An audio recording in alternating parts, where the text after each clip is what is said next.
Romanos capítulo 1, versículo 16. Diz assim a palavra do Senhor: Pois não me envergonho do Evangelho, porque é o poder de Deus para a salvação de todo aquele que crê, primeiro do judeu e também do grego. 17. Visto que a justiça de Deus se revela no Evangelho, de fé em fé, como está escrito, o justo viverá pela fé. Te louvamos, adoramos o teu nome por estarmos aqui reunidos, Senhor, para te engrandecer. Agora pedimos que o teu Espírito Santo nos guie, Senhor. Nos guie na ministração da sua palavra. Fala conosco primeiramente, depois com todo o seu povo, Senhor. Nos ilumina, Senhor, nessa noite. Revela o teu propósito para nós, em nome de Jesus, ó Pai. Nós temos falado sobre salvação, né? A nossa primeira mensagem foi em Hebreus, se lembra? Hebreus, capítulo 2, versículo 14, que Paulo fala sobre a tão grande salvação, né? A nossa segunda mensagem foi em 1 Pedro, que nós vimos os 3 tempos da salvação. A salvação no passado, a salvação no presente e a salvação no futuro. Ou seja, a salvação no passado é chamado biblicamente de regeneração. A salvação no presente é chamada de santificação. E a salvação no futuro é chamada de glorificação. Então, trazendo para alguns que gostam de uma linguagem diferente, a gente poderia dizer que a salvação do espírito é a regeneração. A salvação da alma é a santificação e a salvação do corpo é a glorificação final, em que seremos envolvidos com a glória do Senhor na segunda vinda do Senhor. Só que hoje eu quero trabalhar o escopo maior dessa salvação como um conteúdo maior, para que a gente de fato entenda o que é ser salvo, por que a gente é salvo. Paulo diz aqui: eu não me envergonho do Evangelho. Por que a gente não precisa se envergonhar do Evangelho? O que traz vergonha para o Evangelho? É tudo aquilo que não é o Evangelho. Eu estou com vergonha de não crer em Jesus. É porque o que você nunca recebeu talvez nunca tenha sido o Evangelho. E Paulo diz: eu não me envergonho do Evangelho porque ele é o poder. O Evangelho, ele é o poder. O que é Evangelho? Evangelho, a primeira coisa que a gente precisa entender, o Evangelho que a Bíblia mostra. Você já se perguntou que você passa em certos lugares, está escrito lá, igreja o quê? Evangélica, não é isso? Aí você encontra uma pessoa, aí você faz a pergunta, né? Se tornou cristão, você é evangélico? Você já se perguntou o que é ser evangélico? O evangélico é aquele que tem o Evangelho. E o que é o Evangelho? Esther, me explica o Evangelho. Cristo. Vera, me explica o Evangelho. Eu não sei. Joana, o que é o Evangelho? Eu creio que é Cristo. Cristo. Então, de fato, o Evangelho apresenta uma pessoa para nós. O que é o Evangelho? Está em Romanos 1, versículo 1 a 4. O Evangelho é uma mensagem que, primeiramente, Paulo começa dizendo que ele foi separado para pregar o Evangelho de Deus, qual foi dado outrora e prometido por intermédio dos profetas nas Sagradas Escrituras do Antigo Testamento. Então, aonde está o Evangelho? A Bíblia tem Antigo Testamento e Novo Testamento. Então, quando você pega o Antigo Testamento, ele é uma miniatura do Evangelho. Tudo em referência à pessoa de Jesus é revelado aonde? No Antigo Testamento. De Gênesis a Malaquias, você tem uma revelação sobre o Evangelho que apresenta quem? Jesus Cristo. O que é Evangelho? É Jesus Cristo. Olha como Paulo vai dizer, com respeito ao Filho de Deus segundo a carne. O que é Evangelho? É que Jesus, há 2000 anos atrás, ele nasceu de uma mulher chamada Maria, como Filho de Deus. A gente poderia dizer que ele nasceu segundo a descendência de Davi, uma promessa que havia lá no livro de Isaías, que Jesus nasceria de uma mulher e ele viria como um descendente direto de Davi. Isso é o Evangelho. Amém, irmão? O que é o Evangelho? O Evangelho primeiro apresenta: Jesus iria nascer. De que nascimento, de qual família Jesus iria nascer? Ele seria descendente direto do rei Davi.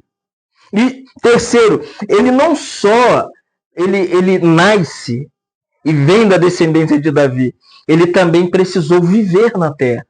Então, quando você pega os 4 evangelhos, quais são os 4 evangelhos? Opa! Opa! Façamos! O que é o evangelho? Mateus, Marcos, Lucas e João. O que o evangelho mostra? Jesus vivendo entre nós. Jesus curando, Jesus libertando, Jesus operando, sinais e milagres e prodígios e maravilhas. Cego enxerga, coxo anda. Ele faz milagres extraordinários. Por que ele faz isso? É porque o ministério de Jesus tinha que ser um ministério público, para todo mundo entender qual é o propósito e o plano de Deus para a humanidade. 1 João diz qual é o plano de Deus para a humanidade. Que o Filho de Deus, ele se encarnou para destruir as obras do diabo. Por isso você pega Mateus, eu estou lendo aquela sequência de Gênesis, o Antigo Testamento, depois de Mateus, agora eu estou em Neemias e depois o livro de Atos. Quando você pega aquela sequência bíblica que a gente está estudando agora nesse semestre até o fim do ano, o meu espanto é que o Evangelho de Mateus é uma sequência justamente dessa, da vida humana do Senhor. Por onde ele passa, que homem maravilhoso, gente. Como poderia matar um homem desse? Gente, o homem não fazia nada de ruim para ninguém. Amava as pessoas. Quando tinha fome, os discípulos não gostavam de... Despede. Eu estava lendo, ele falou, despede essa multidão. Ele falou, gente, não tem nada aí para dar para alimentar. Olha que amor o coração do Senhor. Que Deus glorioso esse Jesus Cristo. Então, mataram Jesus. Todo mundo sabe que Jesus morreu, né? Isso é evangelho. O que é evangelho? Jesus se encarnou, viveu, morreu, e olha como Paulo vai dizer, ele foi declarado na ressurreição Filho de Deus com poder, segundo o Espírito da Santidade, pela ressurreição dos mortos, a saber, Jesus Cristo, nosso Senhor. Olha o evangelho. Romanos 1, 1 a 4. Jesus nasceu, Jesus viveu, Jesus morreu e Jesus ressuscitou. Esse é o Evangelho. Por isso, não se envergonhe, Vera, do Evangelho. Esse é o Evangelho. O que é o Evangelho? Jesus nasceu, Jesus viveu, Jesus morreu, Jesus ressuscitou ao 3º dia. Isso dá pra gente ficar envergonhado de Jesus? Não, gente. Olha que coisa maravilhosa. O Evangelho, a palavra grega, é uma boa notícia. Qual é a notícia? É que o Filho de Deus veio. Ele veio a esse mundo como um salvador para a humanidade. Uma humanidade perdida, distante da presença de Deus. Então o Evangelho, ele tem aquilo que a gente hoje não vemos na igreja. Nem na pregação, nem na devoção, nem na comunhão. É uma coisa que está esquecida. Eu preguei lá em Miguel Pereira, final de semana passada agora. É um elemento que a igreja esqueceu. O que o Evangelho traz ao coração do homem? Arrependimento. Diante de uma mensagem tão grande sobre o Filho de Deus que morreu, ressuscitou, olha como Paulo diz em Romanos 2,4. Ou desprezais a riqueza da sua bondade e a tolerância, a sua longanimidade, ignorando que é a bondade de Deus que te conduz ao arrependimento. O que é arrependimento? A gente tem um conceito que arrependimento é remorso. Remorso é que você erra e continua errando e vai errando e vai errando e vai tendo remorso. Arrependimento, aqui em Romanos 2,4, grego é metanoia. O que é metanoia? É uma mudança na sua mente, é um giro de 360 graus. É isso aqui, ó. Tá vendo? Isso é um metanoia. Você está indo numa direção, de repente o Senhor te encontra aqui. Você fazia um monte de coisas que desagradavam o Senhor. Quando o Senhor te encontra aqui, Ele te dá um metanoia. Ele te dá arrependimento, para que você, a partir de então, reconheça quem você é.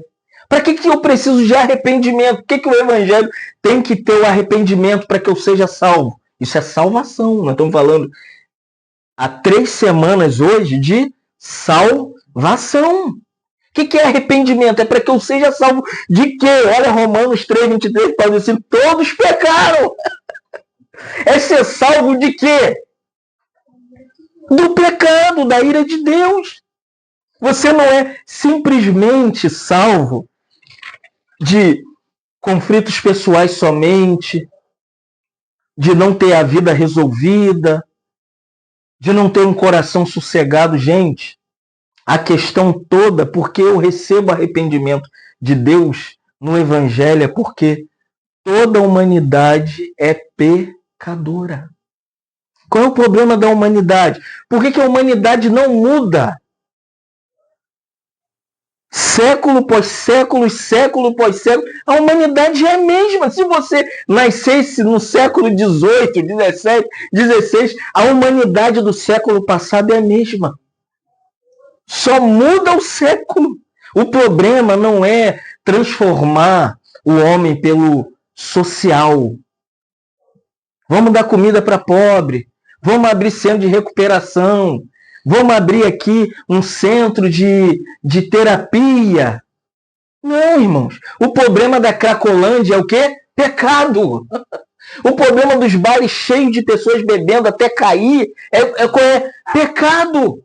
O problema dos prostíbulos é o quê? Pecado.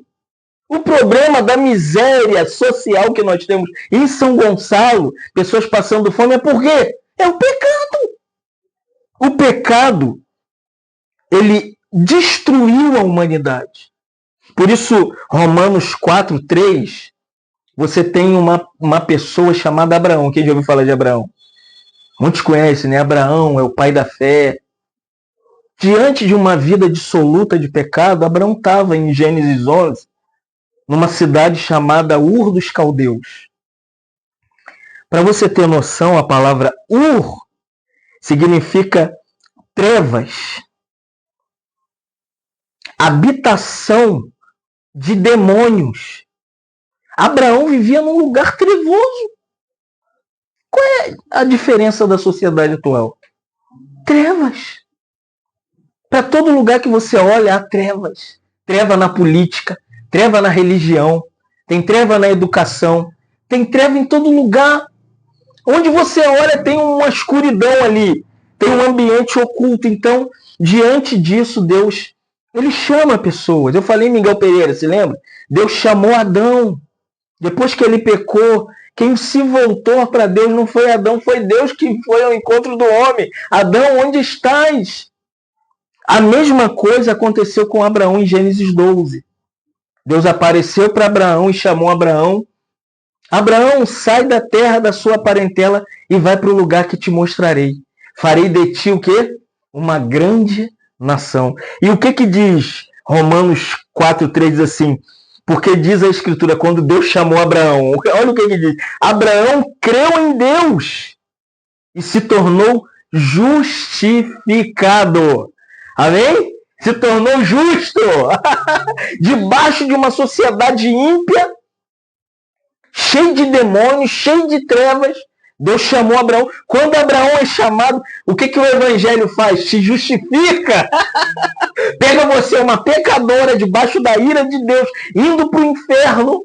O que Deus faz no seu coração? Deus pega aquela justiça de Jesus Cristo, que você não tem, nem eu tenho, é justiça do Filho, que é creditada na nossa conta, é igual tipo uma conta bancária.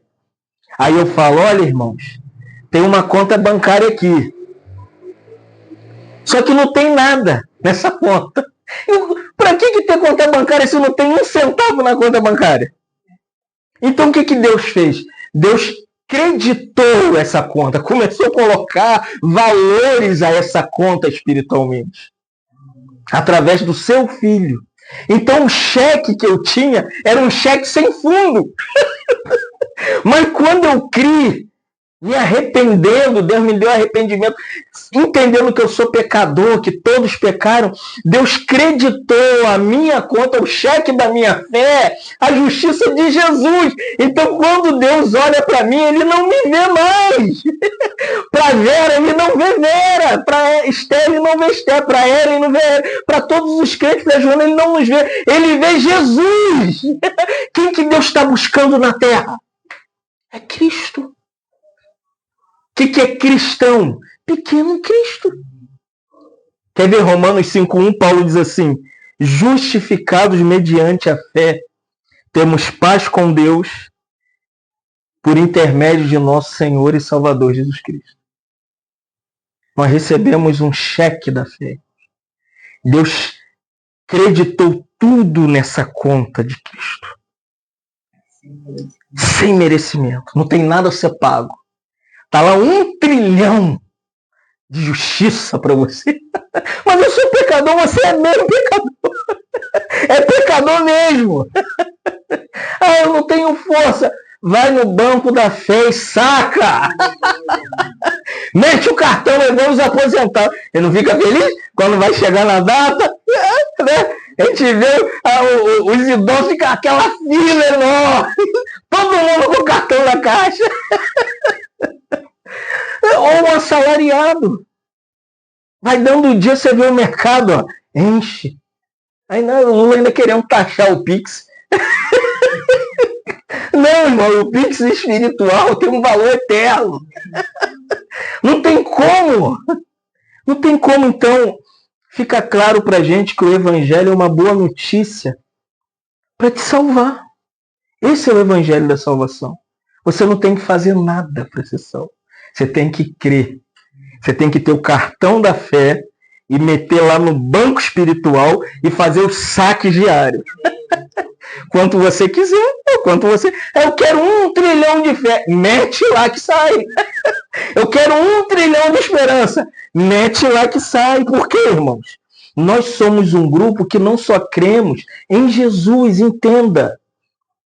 Existiu uma coisa, Romanos 6, 3 e 4, Paulo diz que aconteceu uma coisa quando eu saquei. Romanos capítulo 6, versículo 3 e 4, Paulo diz assim: porventura você ignora que nós fomos batizados em Jesus Cristo, fomos batizados na sua morte, fomos sepultados com ele na morte pelo batismo, para que como Cristo foi ressuscitado dentre os mortos, para a glória do Pai, assim também, olha agora, andemos nós em novidade de vida. Por que eu tenho uma vida nova? Não é que eu acordei de manhã e falei: ô irmã Vera, eu resolvi mudar. A gente muda de casa, a gente muda de roupa, a gente muda de cabelo, a gente deixa... Mas a salvação, irmãos, é assim, Deus te une a Jesus. A morte de Cristo é a sua morte. O sepultamento de Cristo é o seu sepultamento. E a ressurreição de Cristo é a sua ressurreição. É assim, João 15, Jesus falou: se vós estiverdes em mim e eu em vós, vós dareis muito fruto. Ele fala: porque eu sou a videira verdadeira e vós sois os ramos. Você sabia que Jesus é a videira? Tá vendo isso aqui, essa parreirinha aqui? Jesus é uma videira enorme, irmãos. E todos os crentes estão nessa grande parreira universal. No corpo de Cristo, na vida de Cristo. Ser cristão, então, é isso. É ter uma vida vitoriosa. Se eu estou em Cristo, você tem que acordar todo dia para brigar contra o pecado? Não.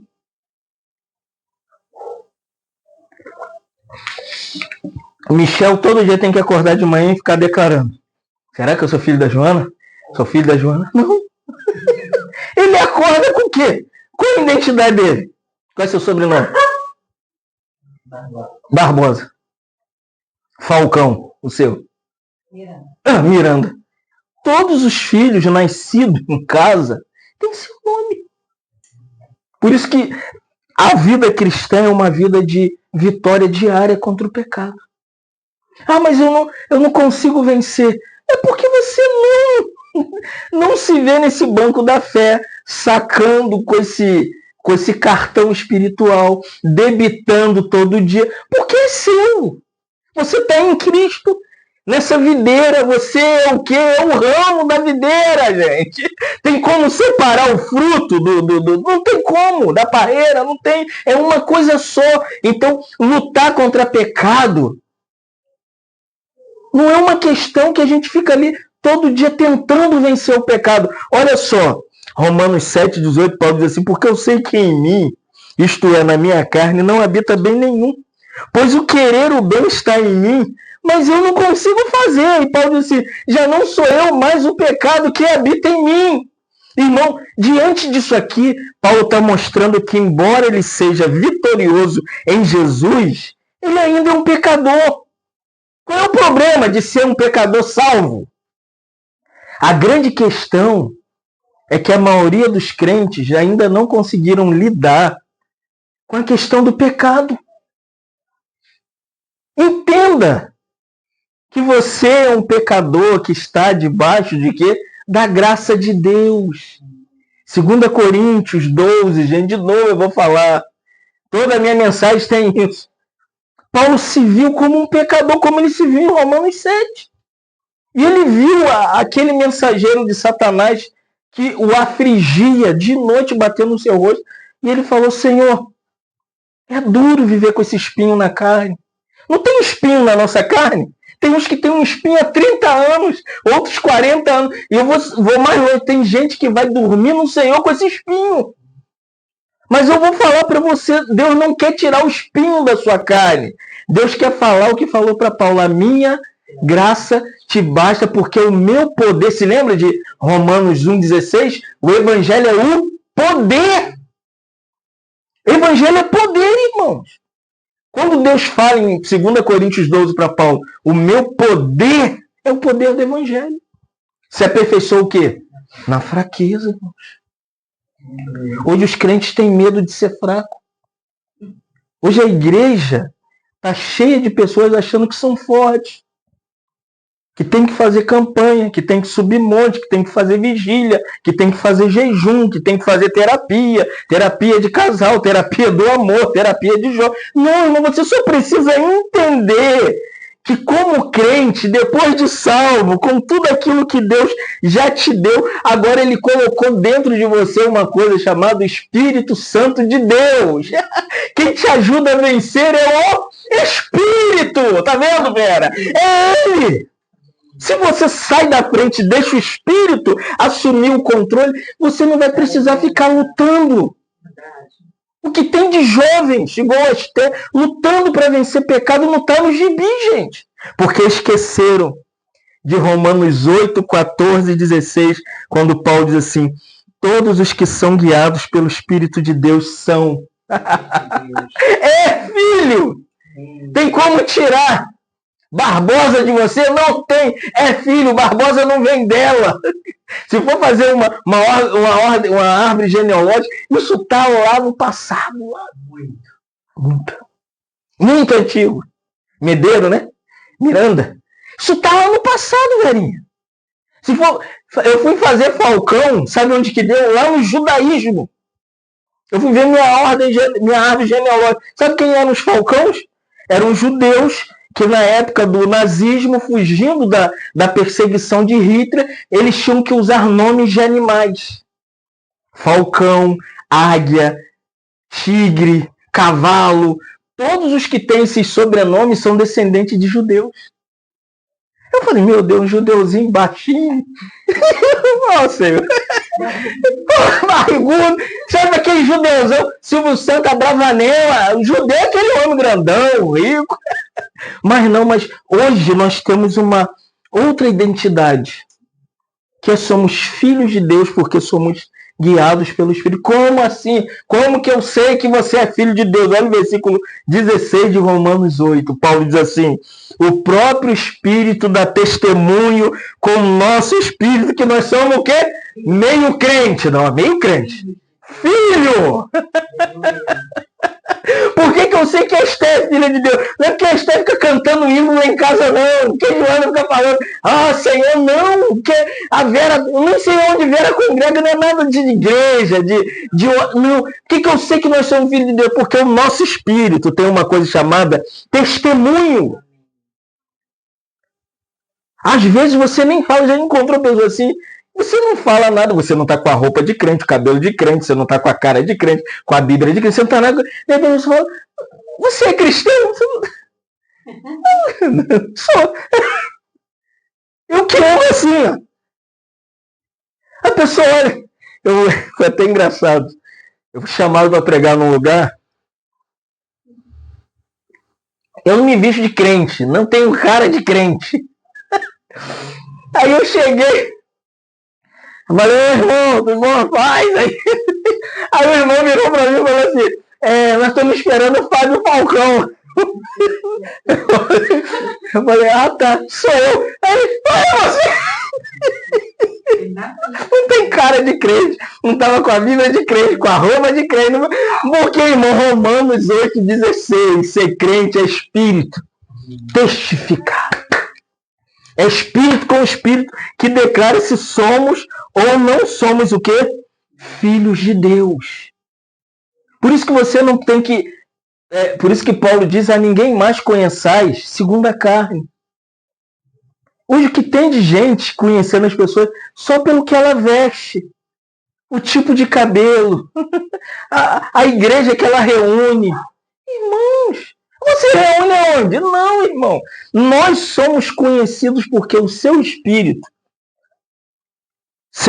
humano, regenerado com o Espírito Santo, testifica com o meu espírito.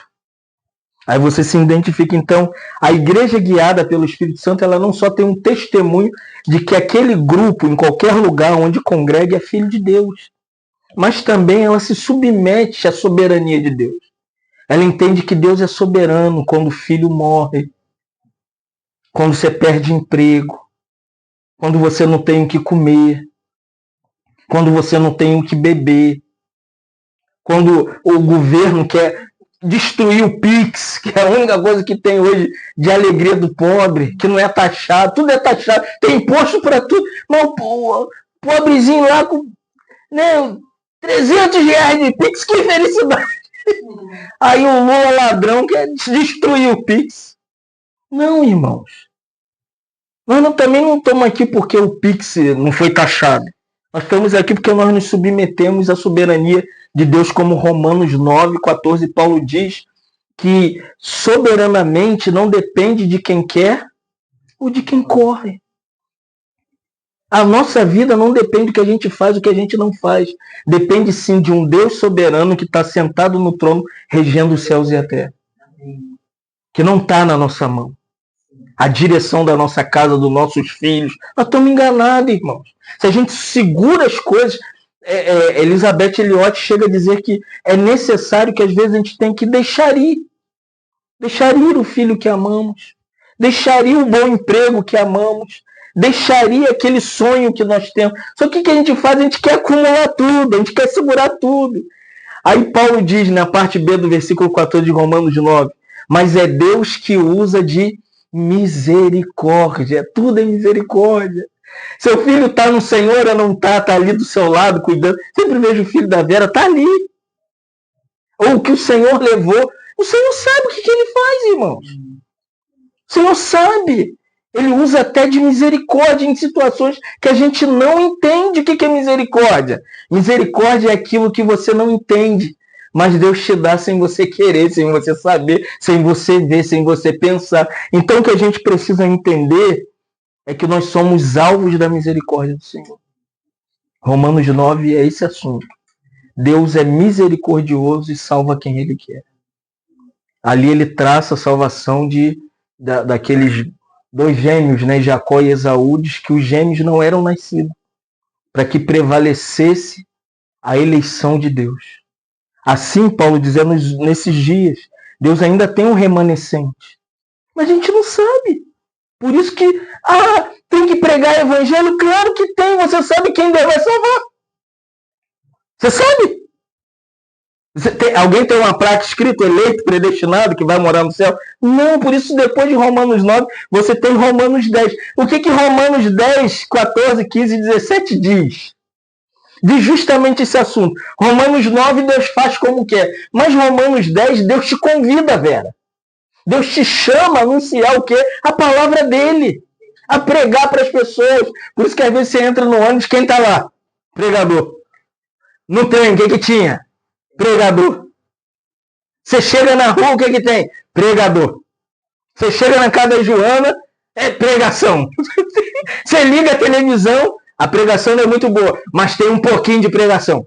Não tem jeito, porque Romanos 10, 14, Paulo diz assim: como, porém, crerão aquele em que nada ouviram, e como crerão naquele em que nada ouviram, e como ouvirão se não tem ninguém que pregue? Gente, tem que ter pregador. E como pregarão se ninguém é enviado? O irmão falou: por que você viaja tanto? Porque eu sou enviado. Eu sou enviado. E Paulo diz: como está escrito, quer ver seu pé ficar bonito? Não vem fazer pé na Joana, gente. Pé bonito. Quer curar o esporão? Faz igual a Joana. Esporão de quê? Tentando de calcanho. Não, para curar esporão, ficar com o pé bonito é ir pregar o evangelho. Pé bonito, quão formoso são os pés daquele que prega o evangelho. Quer ter um pé bonitão? Tem uma manicure. O maior manicure, perdão na palavra, entre aspas, o maior manicure do mundo é o Espírito Santo. Entendeu, Esther? Caminha. Anda. Prossegue. Vai adiante. Versículo 17 de Romanos 10, Paulo diz assim: e assim a fé vem pela pregação, e a pregação pela palavra de Cristo. Romanos 11 é o evangelho já no sentido de que já ouviu falar da nação de Israel, já ouviu falar? Quem conhece o povo de Israel está em guerra, é desse tamanho. Israel cabe dentro desse corpo. Mas joga bomba para tudo. O mundo inteiro protege Israel. São guerreiros. Tem uma promessa de Deus. Por que Deus quer aquele povo? Quando você liga a televisão agora, Netanyahu é o primeiro-ministro de Israel.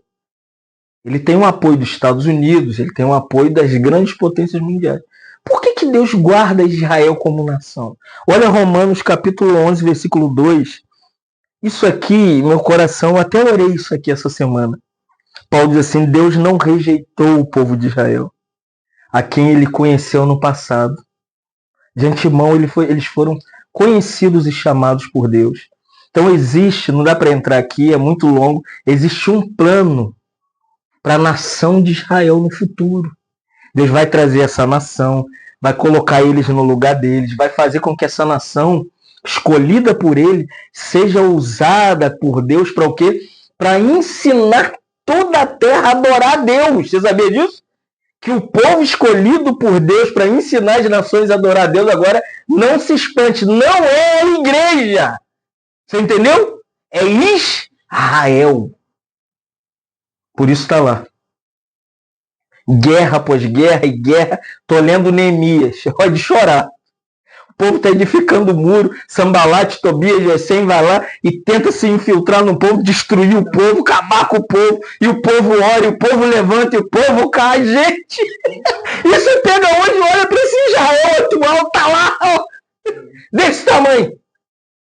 Porque aqui, Romanos 11, versículo 2, Deus não rejeitou o seu povo. Mas e para mim, que não sou Israel, o que eu faço? Romanos 12. Você não é israelita? O que eu faço se eu não sou dos filhos de Israel? Prega o evangelho e tenho uma vida piedosa. Quer crescer, amadurecer? Romanos 1 a 11. É a teologia do evangelho. Tudo sobre o evangelho, o que é o evangelho, porque o evangelho, a maneira do evangelho, Israel está no evangelho. Todo o plano de Deus emerge e é tipo isso aqui, tudo se coloca aqui. Evangelho aqui, tudo aqui. Só que isso aqui é tipo, estava vendo a foto do Michel aqui, Michel nasceu assim, menininho. Michel tinha que se tornar assim. Um homem casado, com filho, comprometido com sua vida pessoal. Assim é a vida cristã, gente. Vida cristã não é ficar a vida inteira como criança. Você tem que ser chamado a praticar o evangelho que você recebeu. Você tem que crescer. E como que se cresce? Romanos 12, 1 e 2, Paulo nos ensina. Rogo-vos, pois, irmãos, pelas misericórdias de Deus, que apresenteis o vosso corpo como um sacrifício vivo. Primeira coisa, para crescer, se oferece a Deus. Se consagra como um viver vivo, um viver santo, um viver agradável. Paulo chama isso de o quê? Adoração. Culto racional. O que é ser cristão? É adorar a Deus. Como que se adora a Deus? Paulo diz, como que se adora a Deus? Como que eu me consagro para Deus? Não se conforme com o mundo. Paulo diz, mas se transforme, deixa o Espírito te transformar na sua mente, renovando a sua mente. Para quê? Para quê? Para que eu tenha experiência. O que é evangelho? Eu tenho que ter experiência com o Senhor. Evangelho, eu não posso viver a vida cristã, a vida inteira cristã, sem nada. Paulo diz para que experimenteis qual seja a perfeita, boa e agradável vontade. Tem gente que fala assim, eu não sei qual é a vontade de Deus. Claro, você não se consagra, camarada. Eu quero saber a vontade de Deus. Gente, se consagra. Ora, o que é se consagrar? É praticar o ó. Ler a Bíblia, orar e reunir. L-O-R. Consagrar-se é simples. Não precisa ir para o Monte da Amendoeira. Não precisa ficar de joelho, igual na escada da Penha, lá da igreja da Penha, ralhando o joelho. Não. É simples. Acordou de manhã, ó. Pega esse livro, nós estamos estudando agora a Bíblia, né? Gênesis, né? Abre a Bíblia, lê a Bíblia. Não precisa ler para entender, lê para desfrutar, encontrar Deus, amá-lo, orar para Ele. Pega a Bíblia, um versículo da Bíblia e ora a Bíblia. Faz da Bíblia a sua oração. Não precisa ficar inventando oração, porque isso você se torna piedoso. As pessoas falam assim, a igreja fica atacando a sociedade, os meios sociais. Claro, é uma igreja que não se consagra. É uma igreja que não tem maturidade. Tudo que Deus levanta na terra, ela ataca. Está aí Bolsonaro sendo atacado até hoje. Deus levantou esse homem, irmãos. O pobre nunca teve Pix. Tudo que o pobre tinha era tirar. Tá aí. Agora, falaram que tem, acho, café a R$50. Tem feijão custando R$30. Então a gente precisa entender Romanos capítulo 13, versículo 1. Que se você se consagra, olha só, Romanos 13, 1. Já estamos terminando. Paulo diz assim, todo homem esteja sujeito o quê? Às autoridades superiores. Quem? Presidente da República, senadores, governadores, prefeitos, vereadores, polícia civil, polícia militar, polícia federal. Gente, eu estava com o irmão uma vez. Irmão, vamos pregar o evangelho lá, irmão. Na volta, tinha um bando de policiais federais. Aí eu falei, irmão, quando passar perto, tem que parar. O cara vai ligar a viatura e vai vir. Acredita que o irmão passou? E o policial mirou, falei, agora nós vamos morrer. Falei, joga para o pão costando. Irmão, nós temos que aprender a se sujeitar às autoridades. Mas tem irmãos que não se consagram. Romanos 12 é para Romanos 13. Se você se consagra, você se submete a todas as autoridades constituídas por Deus. Você entende que Deus levanta reis, destrona reis, que Deus levanta presidente, não levanta. Às vezes ele dá o presidente que o povo merece. Lula é consequentemente o que essa nação precisa. Deus nos deu um presidente amoroso. se relacionava com o povo, tá aí. Anda no meio do povo, vai para tudo quanto é lugar. Tá proibido de ir na posse de Trump. Que não pode. Mas Trump está apoiando ele. Então a gente precisa orar pelas autoridades. Amém, irmãos? Quando você dobrar seu joelho, orar na cama ou no banheiro, cita. Coloca a família do Bolsonaro. Até a família do Lula também. Não é porque eu sou de direita que eu não oro pelas pessoas de esquerda. Mas a gente sabe da direção do Senhor, que o Senhor faz, como o Senhor faz. Então, para a gente ir terminando, Romanos 13 é um chamado a obedecer às autoridades. E Romanos 14, olha só, versículo 1, Paulo diz assim: acolhei o que é fraco na fé, não para ficar discutindo opiniões. Quando você receber as pessoas na sua casa, não fica brigando com elas sobre o que você crê, o que você viu, o que você acha, o que você pensa. As pessoas que vêm na nossa casa, que são recebidas no nosso lar, porque nós entendemos que a igreja é uma parte do nosso lar, a igreja está na nossa casa. Romanos 15, 1 e 2, Paulo diz assim: ora, nós que somos fortes, devemos suportar as fraquezas dos outros, dos fracos. Não agradamos a nós mesmos, portanto, cada um de nós agrade ao próximo, porque isso é bom para edificação. O que Paulo quer dizer?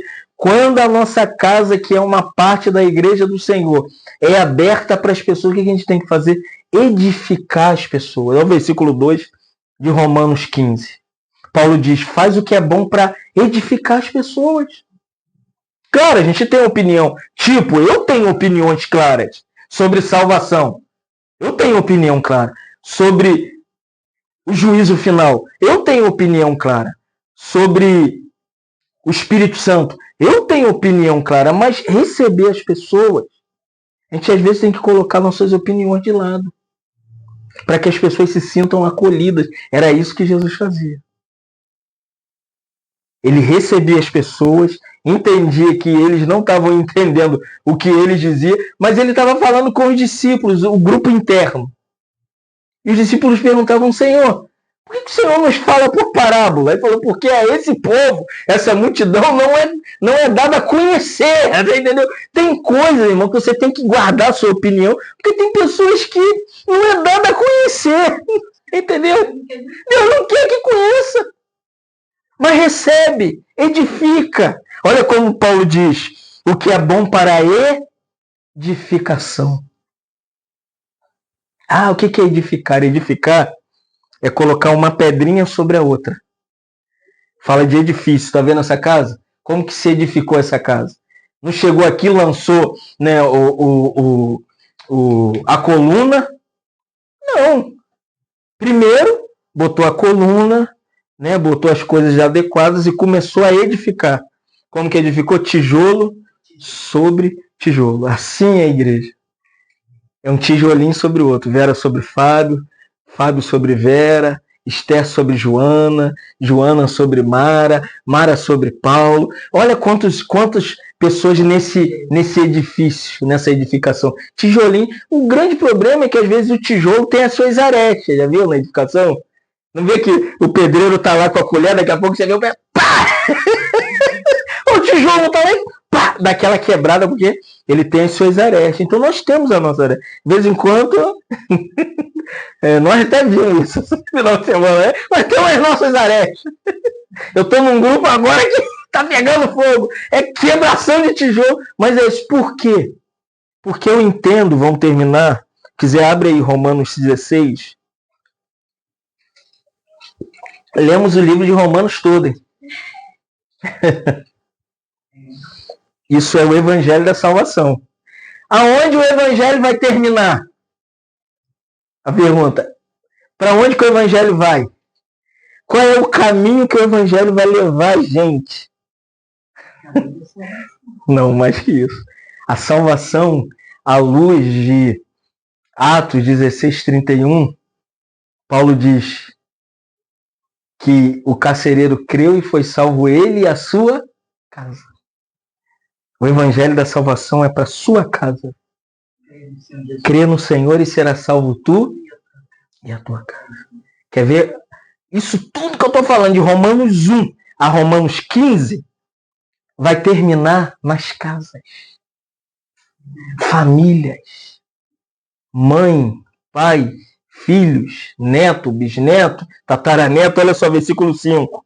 Romanos 16, 5. Diz assim, saudai, versículo 4. Saudai Priscila e Áquila, saudai igualmente. Aonde que a igreja estava? A igreja o quê? Que se reúne, versículo 5, na sua casa. Você entendeu? O evangelho da salvação é para que a nossa casa se torne uma pequena igreja. Quer saber o que é a igreja de verdade? É que a salvação chegou na sua casa. Na sua casa, na minha casa, na sua casa. Evangelho que não salva a família não é evangelho. É imitação do evangelho. Olha o versículo 10. Romanos 16, 10. Paulo diz assim, saudai os de quê? Da casa de Aristóbulo. Saudai os da casa de Narciso. Onde eles estão? Salvos. Aonde? No Senhor. Amém, irmão? A casa de Aristóbulo, a casa de Narciso, era uma casa o quê? Salva. Uma casa salva é uma pequena igreja. Amém? Uma casa salva é uma pequena igreja. Aonde está a igreja? Na sua casa. Quer ver a igreja? Olha para os seus filhos. Prega para os seus filhos. Ore pelos seus filhos. Ore pelos seus netos. Ore pelo seu bisneto. Gente. A promessa é será salvo tu e a tua. Por isso que Romanos termina com igreja nas casas. Não é igreja no templo.